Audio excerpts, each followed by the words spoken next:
Guys মোবাইলে কাজ হচ্ছে না, এই জিনিসটি উঠে গেছে দেখতে পাচ্ছেন। তো এটা আপনারা কিভাবে দেখে password is enquiry after starting. তো আপনাকে কি করতে হবে, এখানে আপনাকে মোবাইলটা সুইচ অফ করে অন করতে হবে আবার। তো আপনারা কিভাবে করবেন, তো এটা বাটন ধরে থাকবেন,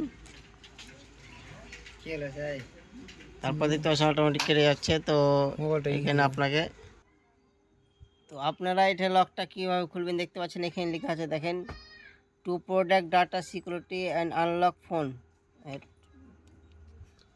তো এটা আপনারা দাবায় ধরবেন,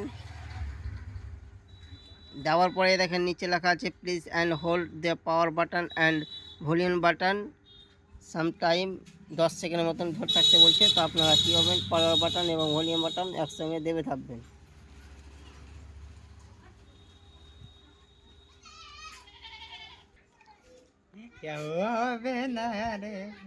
তারপর ভলিউম বাটন আর পাওয়ার বাটন দেবে থাকবেন। তারপর দেখতে পাচ্ছেন অটোমেটিক আপনার মোবাইলটা বন্ধ হয়ে যাবে এবং সুইচ অফ হয়ে যাবে, অটোমেটিক খুলে যাবে। তারপর দেখতে পাচ্ছেন খুব সহজে কীভাবে মোবাইলটা আনলক হয়ে গেলো। তো এই ধরনের ভিডিও পেতে আমাদের চ্যানেলটি অবশ্যই সাবস্ক্রাইব করুন, পাশে থাকবেন।